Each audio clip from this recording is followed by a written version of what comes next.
Imperative. It does.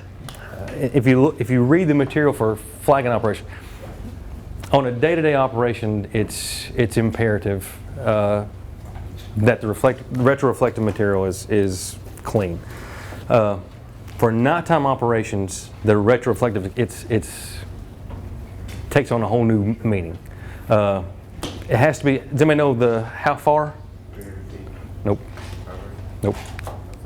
1,000 feet. Has to be visible for 1,000 feet. So if you want to test the retroreflectivity of your stuff, it has to be visible at 1,000 feet. That's where you see if it's lost its retroreflectivity or not. For flagging operations, if you got a vest that is dirty or whatever, keep another vest handy for flagging operations. You want to have a nice, crisp, clean vest for flagging operations. You want that vest to make you stand out more than anything out there. If you got another vest that's whatever, that's for, I know for asphalt operations or for whatever, I know it's easy to get them dirty. We have a stock room that's packed full of them.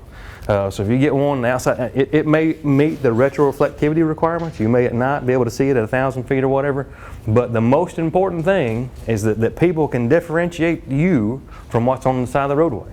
That's why this color, although that video that we show, and I didn't show it, but we show it in the safety portion.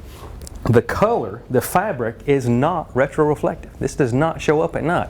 But during the daytime, not many people out on the roadway, and that's why they choose this color, either the orange or the lime green fluorescent is what color that is. Because it is not a naturally occurring color in the environment. So typically, if you see that, it sticks out, it stands out a lot. So if you have a vest that is dirty and matted up or whatever, you might wear that for like a regular activities, if you're working behind the barrels or cones or whatever. But if you're standing out for a flagging operation, it would be a very, very, very good idea to keep an extra vest handy, because you want a nice, crisp, clean vest, because you want to stick out as much as you can for flagging operations. Does that make sense? All right, everybody got that?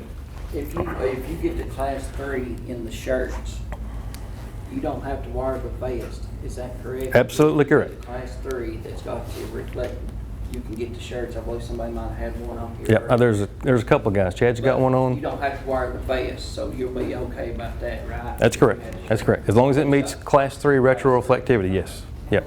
And it has to. Thank you, Brent. Yeah, it has to have the tag in the shirt. Y'all all. Even in the vest, it's got to be in the vest. Absolutely, yes. The minute you take the tag out of that, y'all all heard my spiel on that. The minute the tag comes out of the shirt, it no longer meets. You can wear it all day long to mow at your house or whatever, but don't wear them on the job, because it's no longer class 3. That's just the way it is. Yes, the shirts meet. Yeah. All right, good question. Any other questions on that? All right, fantastic. Clean equipment is important, not only just for our vest, but the signs and cones and barrels. It's easy for, if we get around, especially for around asphalt operations, stuff like that, get the tack and get asphalt stuff on them, and just dirt. It's easy for those things to get dirty. Keep them cleaned up, because that's what's standing between us and a lot of traffic. We talk about visibility. Why? And this goes back to the 500 feet. This is why. Who likes to know why? You ever have kids say, why, Daddy, why, Daddy, why? My uncle taught my daughter, it's like, ask your mom, Daddy, why? And that's all she said for an entire year, why, Daddy, why? So if we talk about 500 feet, most of our flagging up, we're not flagging on the interstate, right? We're not flagging on the interstate, right? So most of our rural roadways or county roads, not county roads, state routes, what's the average speed limit on those? In most cases. 55 miles an hour, 45 miles an hour. If it's 45, the average speed that we can usually determine on those is anywhere probably around 55 miles an hour and up, but usually around 55 miles an hour. If we look at this chart, which is in the Manual and Uniform Traffic Control Devices, stopping sight and distance as a function of speed.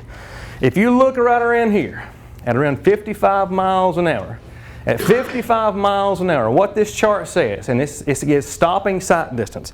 So if I'm traveling down the roadway at 55 miles per hour, and I see those signs, but I'm sitting here and I finally see Lloyd up here. Lloyd's got his flagger sign out. He's got it on stop, and I look. I'm like, well, what's that? I remember seeing the sign back. Oh, wait a second. He's got it on stop. I guess I'm doing 55. I need to stop. So I see Lloyd with his sign out there. I bring my foot. I got to bring it to a stop. I bring my foot off the accelerator, driving I'm an average guy, driving an average car, driving on an average road, everything is average. I bring my foot off the accelerator, apply the brakes, and bring it to a complete stop. How far am I going to traveling 55 miles an hour to bring it to a complete stop? 495 feet. So why is 500 feet important? Give you 5 extra feet to run. Yeah. On an average day, if everything is average, then I'm going to have about that much clear space, right? That's about all the room I've got. On an average day, if everything goes accordingly, yes.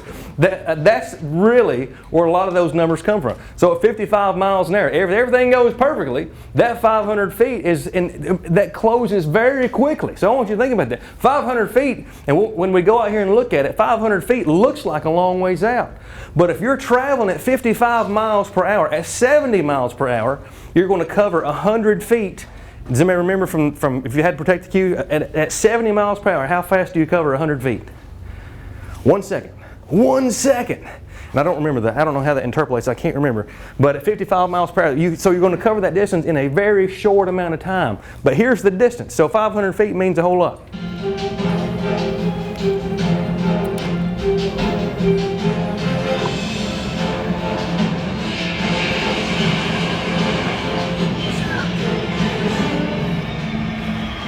Now that, how'd you like to be sitting in, of course that's a blow-up car, we see that. How'd you like to be sitting in the back seat of that car?